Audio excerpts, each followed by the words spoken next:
Level playing field तो नहीं है, लेकिन हासिल तो करनी है ना।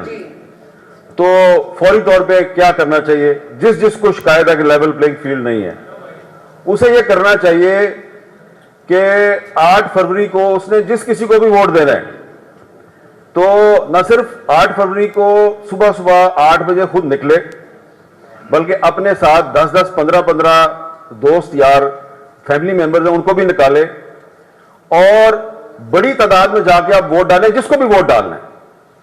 अगर 8 फरवरी को जो पोलिंग की परसेंटेज है ये 50% से ऊपर चली गई, 55%, 60% तक चली गई, तो वो जिनके बारे में आप कह रही ना वो जो है ना, उनको लग पड़ा जाएगा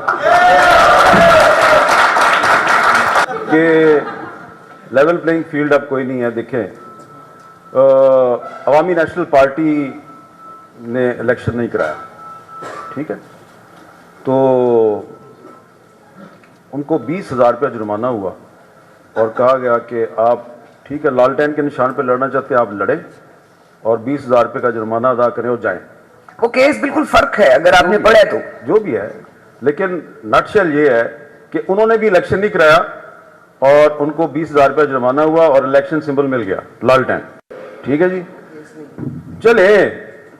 लेकिन पाकिस्तान तहरीक इंसाफ जो है उसकी मुखासमत जस्टिस काजी फाइजा के साथ ढकी छुपी नहीं है। पहली बात तो यह है कि काजी फाइजा साहब को यह केस सुनना ही नहीं चाहिए था, इसलिए कि उनके ऊपर इमरान खान के दौर में रेफरेंस दायर हुआ जो कि गलत हुआ था और मैंने तो उस वक्त भी उसकी मुखालफत की थी। लिहाजा उनको चाहिए था कि अगर उनका एक मुखासमत है एक पार्टी के साथ तो वो ना सुनते, लेकिन उन्होंने सुना और सुन के जो उन्होंने फैसला दिया वो मुख्तलिफ है। जो ANP के साथ जो लेवल प्लेइंग फील्ड दी गई वो तरीके इंसाफ को नहीं दी गई। आपको अच्छा लगे या बुरा लगे, तो मैं समझता हूं कि लेवल प्लेइंग फील्ड जो है वो सिर्फ एक पार्टी के पास है, जो आप सबको पता है। जिस शहर में हम बैठे हुए हैं, इस शहर में उस पार्टी की लीडरशिप बैठी हुई है और वो है मुस्लिम लीग नून, उसके पास है लेवल प्लेइंग फील्ड, आप देख लें। और वही जो है, जब पिशावर हाई कोर्ट ने फैसला किया कि तहरीक इंसाफ को इलेक्शन सिंबल दिया जाए, तो पीपल्स पार्टी ने मुखालफत नहीं की और ANP ने मुखालफत नहीं की, JUI ने भी मुखालफत नहीं की। अगर मुखालफत की तो सिर्फ मुस्लिम लीग नून ने की। तो लेवल प्लेइंग फील्ड पे मैं इसलिए कह रहा हूं कि मुस्लिम लीग नून है क्योंकि मुस्लिम लीग नून और काजी फाइजा साहब वो एक ही वेवलेंथ पे हैं, एक ही पेज पे हैं, इसलिए उनके पास लेवल प्लेइंग फील्ड है। देखिए, बात यह है कि जब जस्टिस साकिब निसार साहब ने 2018 में नून लीग से शेर का निशान छीना तो हमने कहा यह गलत हो रहा है, ठीक है। जब इमरान खान ने काजी फाइजा पे रेफरेंस दायर किया हमने कहा गलत हो रहा है।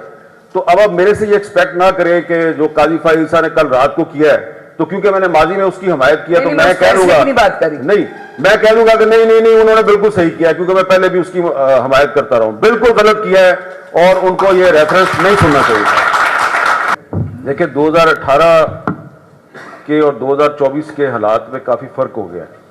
सबसे बड़ा फर्क यह है कि 2018 में जब जो कुछ भी हो रहा था तो उसके खिलाफ एक तो पब्लिक में इतनी अवेयरनेस नहीं थी और हमें अवाम में जब जाते थे तो इतनी मुज़ाहमत नजर नहीं आती थी। अभी अवेयरनेस बहुत ज़्यादा है और ख़ास तौर पे पहले तो सॉरी टू से सिर्फ हमें बलोचिस्तान में और खैबर पख्तूनख्वा में, सिंध में नजर आती थी, अब हमें काफ़ी पंजाब में भी नजर आ रही है।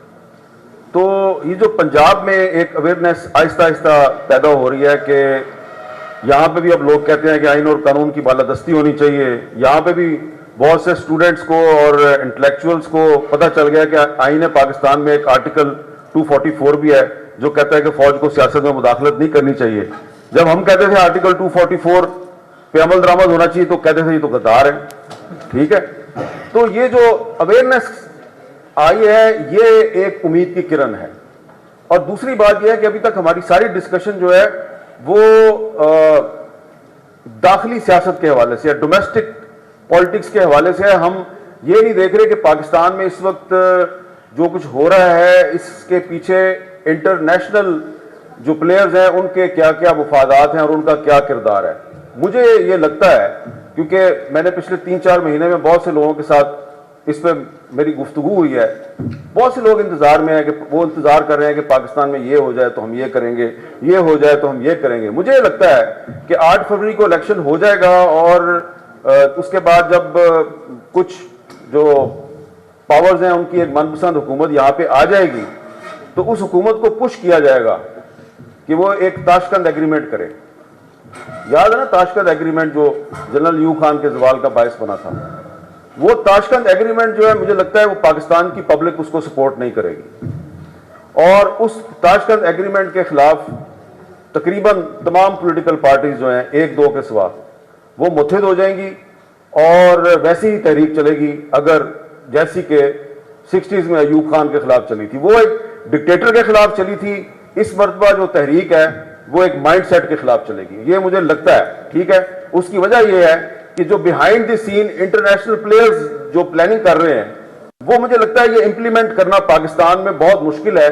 उसकी इंप्लीमेंटेशन के लिए पाकिस्तान में मजबूत सियासी जमातें चाहिए। सियासी जमातें इतनी मजबूत है नहीं है, तो जो सियासी जमातें जो हैं वो अपना सब कुछ दांव पे लगा के सिर्फ पावर हासिल करने के चक्कर में पड़ी हुई हैं। मेरा ख्याल है अपने पांव पे वो कुल्हाड़ी मारने जा रही हैं और आपको 6 महीने के अंदर अंदर 8 अगस्त 2024 तक पता चल जाएगा कि ये इन्होंने बहुत ही बड़ा ब्लंडर मारा है। देखिए, जो लोग बलूचिस्तान से आए हैं, पहली तो बात यह है कि जब वो इस्लामाबाद पहुंचे, औरतें और बच्चे, वहां उनके साथ बहुत बुरा सलूक हुआ और वो सलूक जो है वो इतना बुरा था कि और अंधेरा था तो वो आप लोगों तक सही तरह पहुंचा नहीं है कि क्या, वो बस आपको यही पता जो मेरे साथ हो रहा था।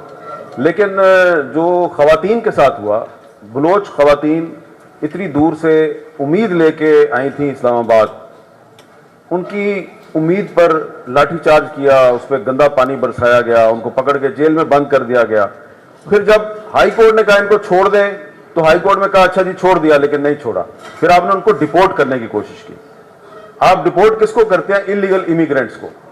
तो मुझे ये कहते हुए बड़ा अफसोस होता है कि इस्लामाबाद की पुलिस ने जिसके कहने पे भी उनको उस दिन डिपोर्ट करने की कोशिश की, उसने दरअसल बलोचों को यह पैगाम दिया कि बलोचिस्तान एक अलग मुल्क है और आपने अगर इस्लामाबाद आना है तो आपको आईजी इस्लामाबाद से वीजा लेके आना चाहिए, क्योंकि आईजी इस्लामाबाद जो है वो उस वक्त हाकिम शहर बना हुआ था।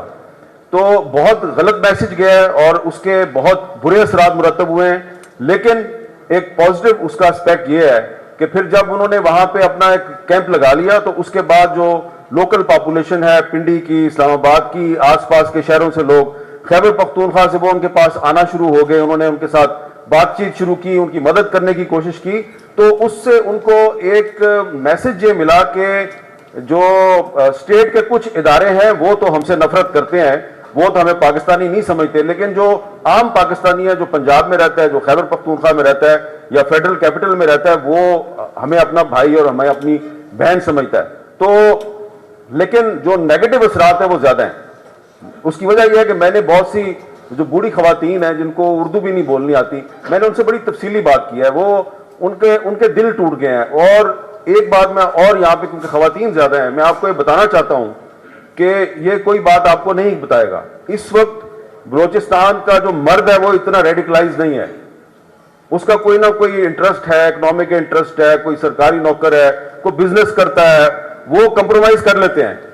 बलोचिस्तान की जो औरत है वो बहुत रेडिकलाइज हो गई है, उसके अंदर इतनी नफरत डेवलप हो गई है कि उस नफरत को अब कूल डाउन करने में कम से कम 10 साल चाहिए। जुबान पे नहीं लाएंगे वो, लेकिन वो बहुत नफरत करते हैं। इतनी नफरत है कि मैं जब बांग्लादेश में जाता हूं तो वहां पे मुझे इतनी नफरत पाकिस्तान के खिलाफ नहीं नजर आती। तो इसलिए ये लाहौर शहर जो है, ये लाहौर शहर को आप कहते हैं ये पाकिस्तान का दिल है। तो ये जो पाकिस्तान का दिल है, इसमें कुछ दर्द उन लोगों के लिए भी उठना चाहिए, क्योंकि अगर आपके दिल में उनके लिए दर्द नहीं उठेगा तो फिर वो जो कहते हैं वो आपको पता है वो क्या है, फिर वो कर गुजरेंगे।